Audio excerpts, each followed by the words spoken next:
Guys আজকে আমি তোমাদেরকে এমন একটা রহস্যময় ঘটনা শোনাবো যেটা শোনার পর তোমরা চমকে যেতে পারো। গাইস আমার এই চ্যানেলে তোমাদের সবাইকে স্বাগতম। এখানে আমি তোমাদেরকে শোনাবো ভয় আর রহস্যে ভরা কিছু বাস্তব ঘটনা। তো চলো গাইস এত কথা না বাড়িয়ে ডাইরেক্ট ভিডিওটা শুরু করা যাক। আজ থেকে আরো কিছু বছর আগের কথা। তখন সালটা ছিল 2022 সালের অক্টোবর মাস।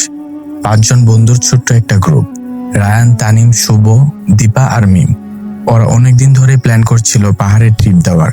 আর শেষ পর্যন্ত সিদ্ধান্ত হয় বান্দরবনের এক তুলনামূলক কম পরিচিত এক গ্রাম রুমাখিয়ং ঘুরতে যাবে। ট্রিপের দ্বিতীয় দিন তারা সিদ্ধান্ত নেয় একটা স্থানীয় গাইড ছাড়াই কাছের একটা ঝর্ণা দেখতে যাবে। গ্রামের বয়স্ক মানুষ সতর্ক করেছিল, ওদিকে সন্ধ্যার পর যেও না বাবা, ও পাহাড়ে মানুষ না অন্য কিছুও থাকে। কিন্তু মজা করতে করতে ছবি তুলতে তুলতে সন্ধ্যা কখন যে নেমে এলো ওরা টেরই পেল না। ফেরার পথে হঠাৎ রাস্তা যেন বদলে যায়। ওরা যে পথ দিয়ে গিয়েছিল এখন সে পথ আর খুঁজে পায় না। আশেপাশে ঝিঝি পোকার ডাক ছাড়া আর কিছুই শোনা যায় না। কিন্তু হঠাৎ করে সবাই একসাথে শুনতে পেল একটা মেয়েলি কণ্ঠে, একেবারে শান্ত গলায়, এদিকে এসো, আমি জানি পথ কোথায়।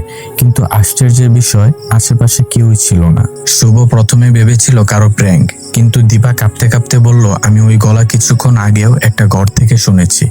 ঘরের কথা শুনে সবার শরীর হিম, কারণ ওরা যে জায়গাটায় দাঁড়িয়েছিল সেখানে পুরনো একটা পাথরের গেট দেখা যাচ্ছিল, যার সামনে ঝোপঝাড়।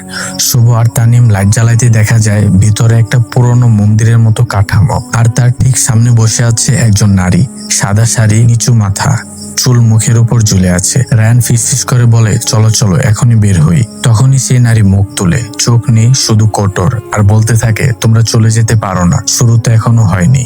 দৌড়ে পালানোর সময় দীপা পড়ে যায়। ওরা টেনে তুলতে গিয়ে দেখে ওর হাত বরফের মতো ঠান্ডা হয়ে গেছে। সে জ্ঞান হারিয়ে ফেলে। কষ্ট করে ওরা সবাই মিলে ওকে টেনে গ্রামে ফিরে। পরের দিন সকালে দীপা ঘুম থেকে জেগে ওঠে।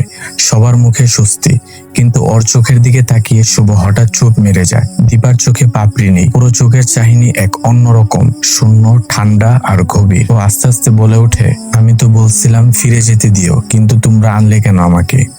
রায়ান হেসে বলে, দীপা তুই ঠিক আছিস তো? দীপা এবার হাসে, একটা অদ্ভুত ঠাট্টা হাসি। তারপর বলে, আমি দীপা না, দীপার শরীরটা এখন শুধু আমার। সবার মুখ ফেকাশে। ঠিক সেই মুহূর্তে জানালার বাইরে চুপ থেকে ভেসে আসে সে মেয়েলি কণ্ঠটা, তুমি তো কথা দিয়েছিলে আমাকে সঙ্গ দিবে চিরকাল।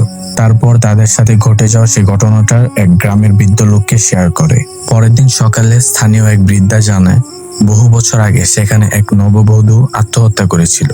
শোনা যায় তার আত্মা এখনো নতুন মুখ খুঁজে, বিশেষ করে যারা সন্ধ্যার পর ওই পাহাড়ে থাকে একা একা। আর দীপা, সে মাঝে মাঝে ঘুমের ঘরে বলে, ও বলেছিল ফিরে যাব, কিন্তু আমি তো তার কথা রাখিনি। তো গাইস গল্পটা অনেক বড়, তাই পুরো গল্পটা এখানে শেষ করতে পারলাম না। তো নেক্সট পার্ট চাইলে চ্যানেলটি সাবস্ক্রাইব করে রাখো। দাঁড়াও গাইস, আর একটা কথা, আজ থেকে শুধু আমি গল্প বলবো না, আমি আর আমার এক বড় ভাই গল্প বলবো, যার সাথে তোমাদের পরিচয় করাই দিচ্ছি। গাইস আমার একটা চ্যালেঞ্জ আছে যে 10,000 সাবস্ক্রাইব আর মনিটাইজেশন যদি অন হয়ে যায় তখন থেকে আমি রেগুলার ভিডিও আপলোড করবো। কিন্তু এখন থেকে দেবো, কিন্তু মাঝে মাঝে। এমনিতে ভিডিও টাইটেল, থাম্বনেল যা আছে সবগুলো আমি মিমিক করবো, কিন্তু গল্পটা শেয়ার করে নিব। তো ওনার সাথে তোমাদের পরিচয় করাই দিচ্ছি।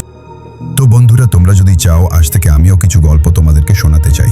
আমি অদ্ভুত একটা ঘটনা নিয়ে প্রস্তুত। পরবর্তী ভিডিওতে তোমাদেরকে আমার ঘটনাটা শোনাবো। আমার এখনই শোনাতে ইচ্ছা করছে তোমাদেরকে, কিন্তু সাকিব ভাই যখন বলবে তখনই শোনাবো।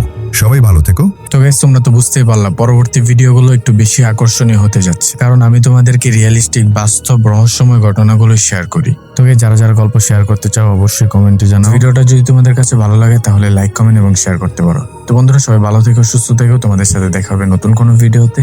আল্লাহ হাফেজ।